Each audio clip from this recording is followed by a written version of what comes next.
Well, hello, everyone, and welcome to this special episode of the Veganpreneur Revolution. I'm Velan Hawkins. I am your host, and I have an amazing special guest today. And this special series that I'm doing is in connection with the Georgia Veg Fest.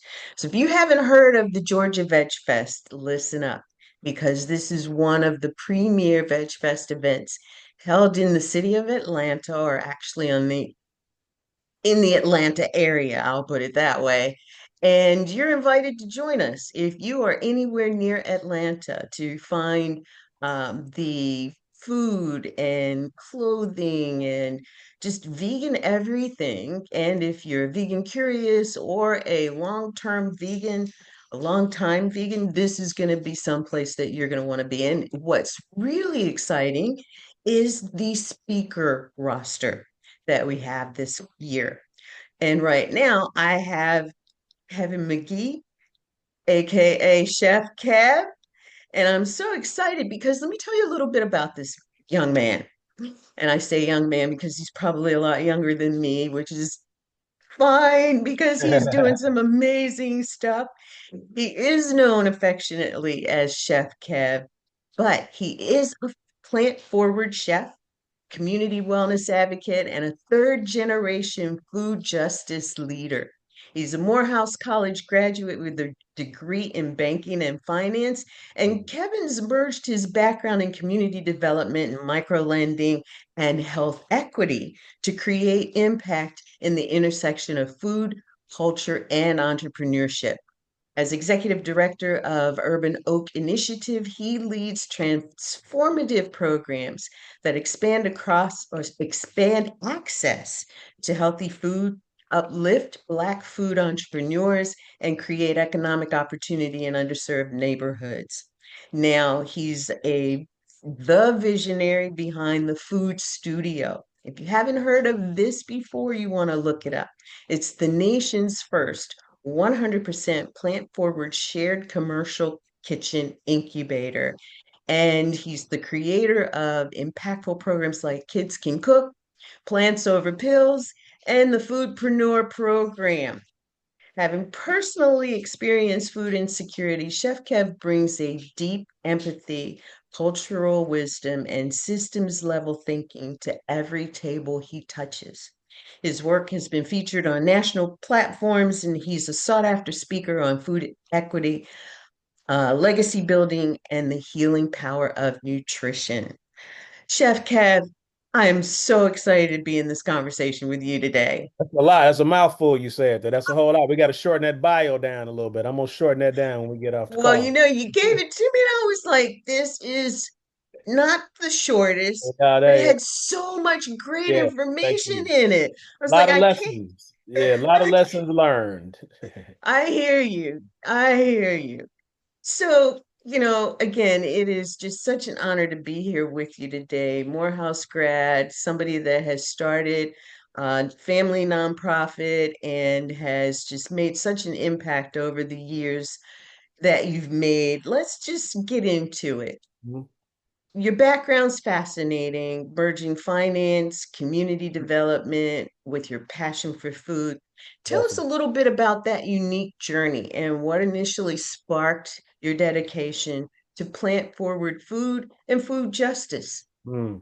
Very interesting question. And thank you for having me here today, V-Lynn. I'm having a great time, and it was a very good opportunity always to talk about, what we're doing as well as VegFest. As far as myself and Urban Oak, I started my career in banking and finance. At one time, I wanted to be an investment banker on Wall Street, back in the 90s, and I wanted to, be a corporate takeover specialist and all those sorts of things. But quickly, as I got into that particular line of work, I found that some of my core values at that time of just kind of compassion, honesty, integrity, fairness did not necessarily align so well with the investment banks of that time, So hopefully things have changed. But after that, I went into hospitality. I'd always had a passion for food. My grandmother was a great cook, and it taught me a lot about food and really a lot of tradition around food and the value of food and what we call the power of food, which is what I'm going to be speaking about at VegFest. But I've just always been impressed by the power of food.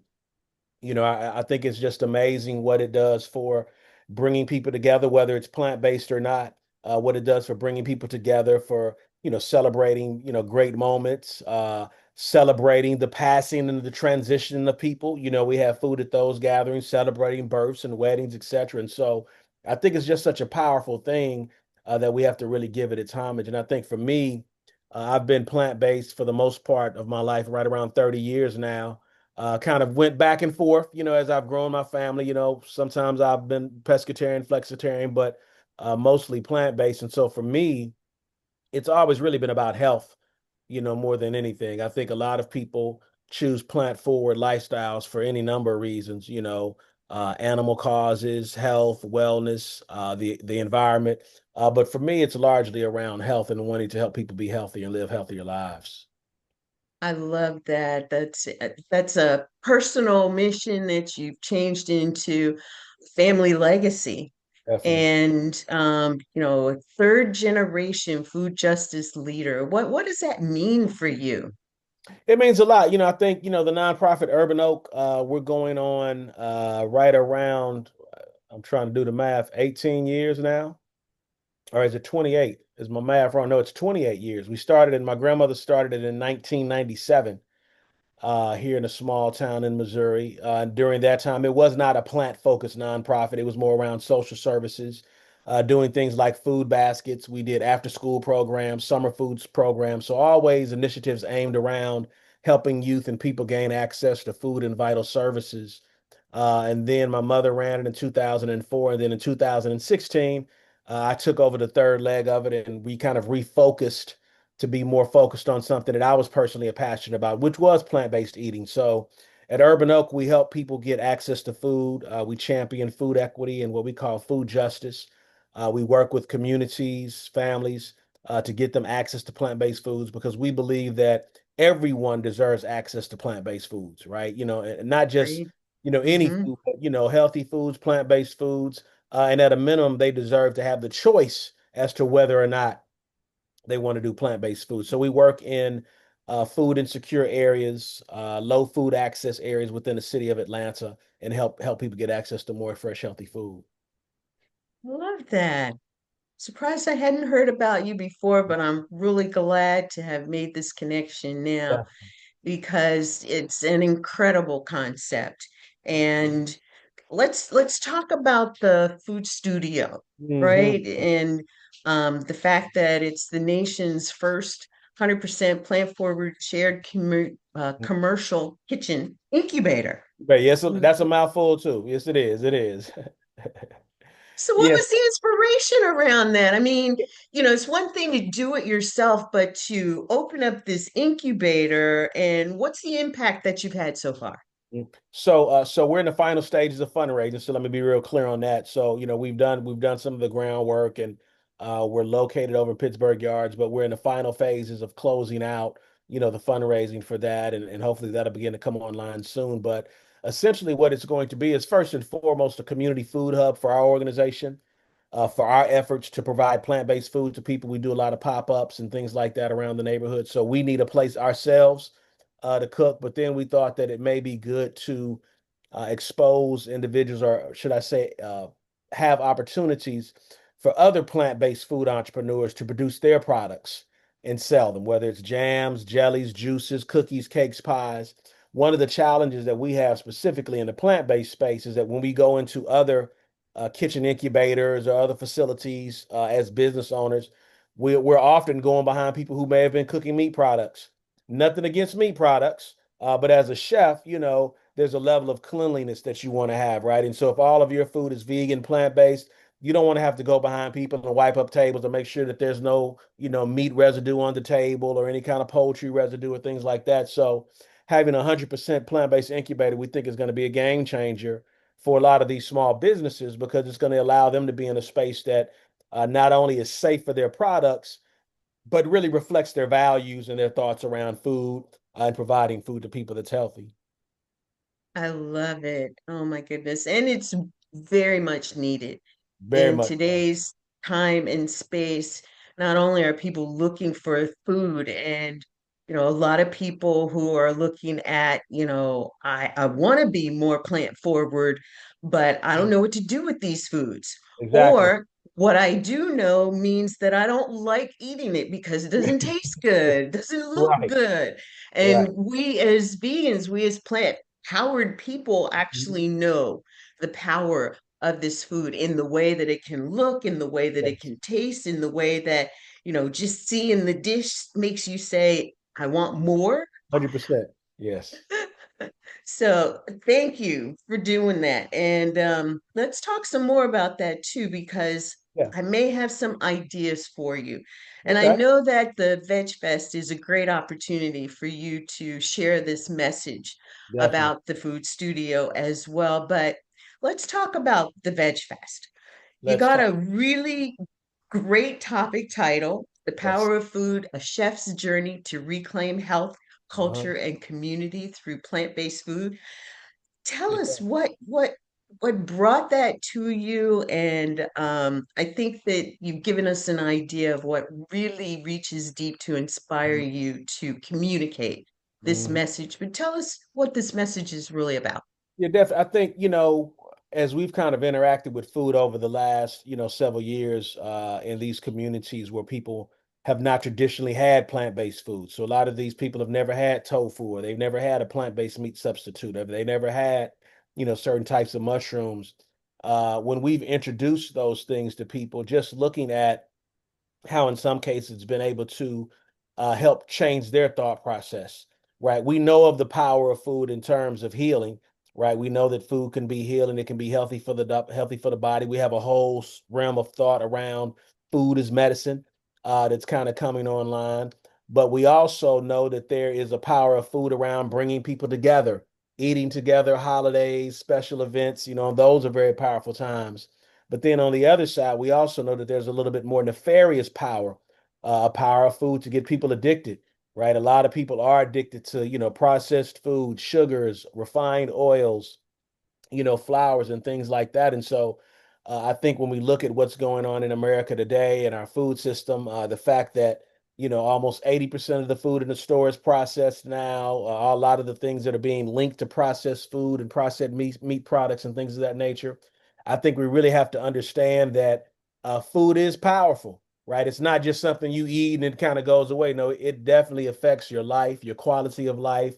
There are all sorts of studies that talk about how much our country loses because we don't understand the power of food. For the first time in history, our spending on healthcare for health-related diseases is going to be more than the gross domestic product. So I mean, I could go on and on, but there are just so many things that we have to learn and really respect about food and its ability to impact our bodies. I totally agree. And what's interesting is how big food, pharma, dairy Mhm. can skew the messaging Definitely. so that people really believe things like milk is good for the body, milk does the body good. It's like, Right. no, milk No, it causes doesn't. cancer. Milk will Yeah. kill you, Yeah, milk can especially do a lot cow's of things. milk. Yeah, it can do a Cow's lot of milk things. is the milk that they have in mind, and it gets to, when you really look at it, economics plays such a huge It does. role Oh, in definitely. how we think about food. So it really is retraining people to think about food as medicine. Definitely. Food can really be the best thing for you, or it can be the worst thing for you because it can slowly kill you, Yes, it depending can. on what It food can. you're taking in. Depending on what food you're eating and what kind of conditions you may or may not have. Definitely. You're absolutely right. Exactly, which is so important when it comes to seeing what you do Ab- and the fact that food insecurity is a real thing. It is. So It is. tell us a little bit about your experience with Mhm. food insecurity. I guess, for me personally, I was, younger and I had a pretty, different background. I spent a lot of time in the rural country, growing up with my grandparents, and I spent a lot of time in the city with my mother. I kind of went back and forth from the country to the city as my mother was going through pursuing college, pursuing school. Sometimes it was a little bit difficult to manage the school and myself. And my mother, my father were divorced, but my father was still very much in my life. But, I think for me, the irony was, when I was in the rural settings, food was very plentiful. Even though the town itself was poor, the area was poor, food was plentiful because people had gardens. So there was always peas or greens or cucumbers or tomatoes at a minimum. So, you always had those things that you can eat. You may not have had meat or some of the other store-bought items, but you at least always had, greens or beans or peas on the stove. Kind of transition that to living in a city where you don't have a garden. The only food that you have is that which you buy. So if you don't have enough money left over, you don't buy a lot of food, right? And so when I went to the cities, oftentimes I experienced, some aspects of food insecurity. Particularly on the weekends when schools was out. I was a free lunch kid. So that really, really has impacted me over the years, and made me a lot more compassionate and a lot more focused on the work that I do now. I never thought about doing this type of work. It was something that, really wasn't on my horizon, but here I am, and here I have a very good story, and very good motivation to continue doing the work that we do. And not only that, but I think a very good understanding. If you've never been in a food insecure situation, if you've never been hungry, it just kind of does something to you, that it just gives you a higher level of compassion, as an individual. I believe so. So. Hmm. I agree. I agree. And I think about kids in school, and I think about the evolution of food that is provided in schools. Mm, And back when I was in school, the food that was provided was a lot healthier. I it remember them, was. putting the thing in the big pot Yeah, and it was. doling It out was. It and was. they don't do that anymore. You know what's funny, not to interrupt to that point. What's really interesting is that when I was in that situation, I used to be embarrassed of getting the free lunch at the school, right? Because I didn't want to be the free lunch person. And I used to envy the people that had the sandwiches with the cupcakes and the chips. But to your point, the lunch being made at the school during that time was actually a lot more healthier than what the other people were, what the rich kids were eating. So, Hmm. it was very interesting, to your point, how that works. And they were great meals. They were great meals. So, not to put you on the spot, but are you doing anything in relation to um, finding inroads in schools to change Mhm. today's environment, to maybe turn back the clock and Mhm. bring back some of the natural foods, maybe even having a school garden that they can get some of the fruits and vegetables from that they actually cook in the schools? Mhm. We're working on it now. So we work specifically over in the neighborhood over in Atlanta, known as Neighborhood Planning Unit V, and it includes like about 6 neighborhoods that we work in specifically. And so we are looking at collaborating with the schools to start going in and doing some plant-based education along with some plant-based cooking demos and things like that. So it's definitely something that we're looking at, and hope to be able to do more of in the future. Awesome. Awesome. I love that. Yeah. And that takes me to my next question, which is really cool. You got these programs, Kids Can Cook and Plants Mhm. Over Pills. Tell us a little bit about the Kids Can Cook program. Yeah, so the Kids Can Cook program is a program where we introduce children, depending on their age, to plant-based cooking and eating. So for the younger kids in, let's say, elementary and early middle school, we typically provide them with a tasting of some kind of familiar item. So it may be tacos or spaghetti or smoothies or something really simple, just to sort of open them up to the opportunity, open them up to the perspective that plant-based eating doesn't taste bad, right? Because that's kind of the misperception. So we kind of present them with something very palatable, and then for the older children, we actually offer them a chance to cook some very simple meals. Again, things like the first meal, spaghettis, chilies, soups, sandwiches, things like that. And so that's what the Kids Can Cook program is. And then the Plants Over Pills is really just our community program when we go out and do pop-ups. We don't do prescription medicine, but we do talk to people about using plants and plant-based foods as ways to kind of help, with whatever sort of condition they may be experiencing health-wise. Wonderful. Yeah, because chronic disease in our communities, in our inner Rampant. cities, and leading to heart disease. And we know that heart disease is the number one killer of people in Yep. general. Yep. But for minority communities, it Way goes up up there. exponentially. Way up there. Hmm. And Unfortunately. so, it's really cool to see that you are moving in that direction. So just, so we can kind of go full circle around this. We've talked about several things that impact people in the way of food. Let's talk about processed foods and ultra processed foods and Mm. give everybody an idea of your perspective and how you Yeah. help to change people's minds about looking at those types of foods. Great. If you don't mind, I'm gonna start with a quick story about processed foods. So we always like to let people know how they got here, right? Because it's just kind of we looked up one day and the store was full of them, right? It's like, how did they get here? And so one of the stories we like to tell is that back in the 1920s, there was the Great Depression. And so when the Great Depression happened, everybody in America was hungry. Soup lines, bread lines, and as a nation over those 10 years for the Depression, Americans literally lost a lot of weight. Then World War II comes back around. America is struggling because they're unable to find people to draft because no one weighs enough to be kind of enlisted. And so they kind of commission big industry and R&D to go out and figure out a solution to the problem. And they come up with packaged foods, which are foods that are high in caloric value, don't necessarily need to be cooked. They can just kind of be opened and eaten like your chilies or your beanie weenies or your Vienna sausages, things like that. And it worked. Americans started putting on calories. Americans started eating more and more food. But as with anything, it just kind of skyrocketed from there. And now today, again, almost 80% of the stores are processed foods. I think our perspective is, or my perspective, is that I think, uh, you know, it's up to us as consumers to read.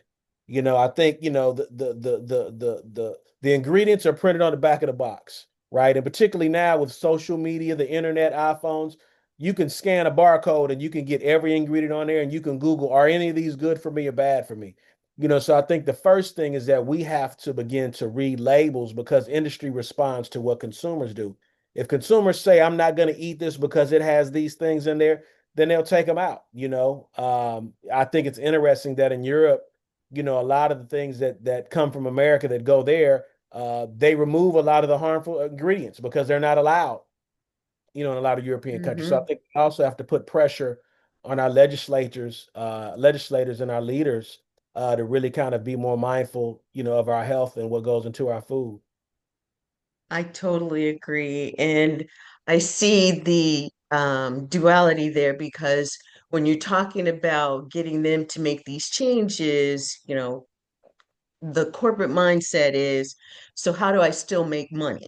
Definitely, And what they're thinking is, okay, I can make these changes, but because I'm making these changes now, it impacts the value of that product, and that product cost is going to go up, where all of it still impacts us. So the real solution is understanding what we can do with whole foods, definitely, plant foods, and definitely, knowing that that is the real solution to processed foods and ultra processed foods is, yes, read the labels, go for the best that you can get out of that.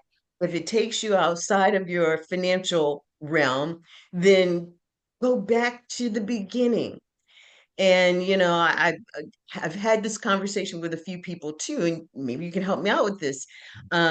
If I go plant-based, my grocery bill is going to triple. I've tried it before.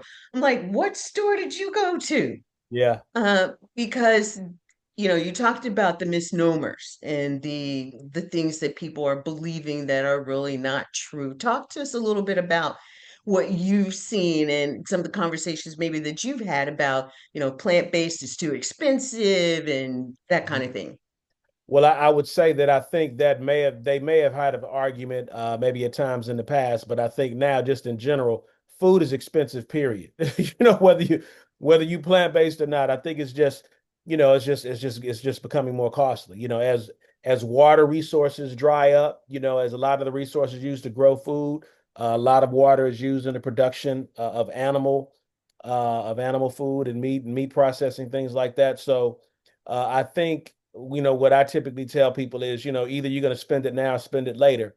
And so for me personally, I've always paid more for food that was going to be healthy because I wanted to pay less for medicine and less for medical bills and less for hospital bills when I got older.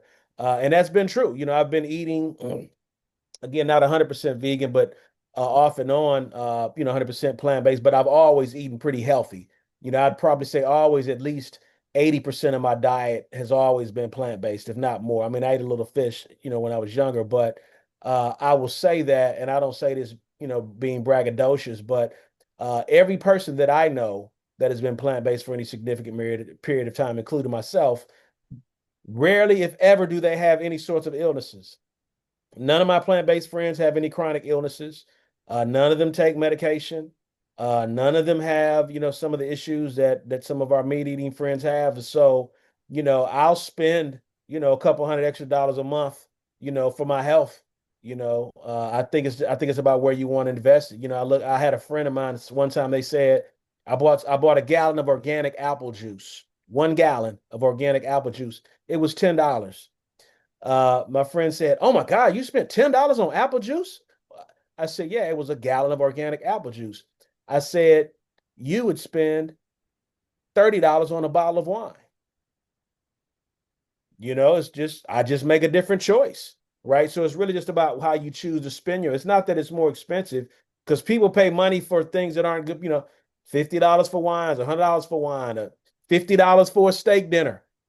So I think it's really Hmm. about what you prioritize, and I've always prioritized the food that I eat. So I'm perfectly fine making that investment in the food and in myself. Hmm. I love that. And that is a key point for people to understand too. If you're looking at investing in yourself, invest in yourself. If Definitely, you're looking at, I'm on a limited income, there are ways that you can invest in your health and definitely. buying healthy food as well, going to the farmer's market. And if you can't get to the farmer's market, you look for, I know that there are in Southern California, I was reading an article about this youngster out of college decided he was going to do something. He wanted to be an entrepreneur.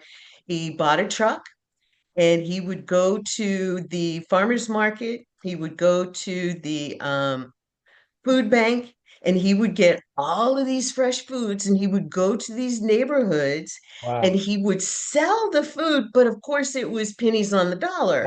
Right. And a lot of it because he would get the foods donated to him. And so a lot of people would go home spending $3 and having, plant-based Wow. groceries for a week. That's amazing. And I think that, with ideas like that and knowing that there are places that you can go, the community center around the corner from me once a week during the summer actually gives away boxes of Wow. whole plant foods.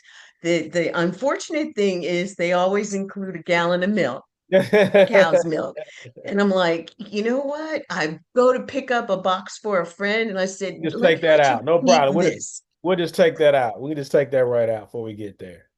So, but yes, and to your point, it's really about investing in yourself and finding the way that you can best invest in yourself.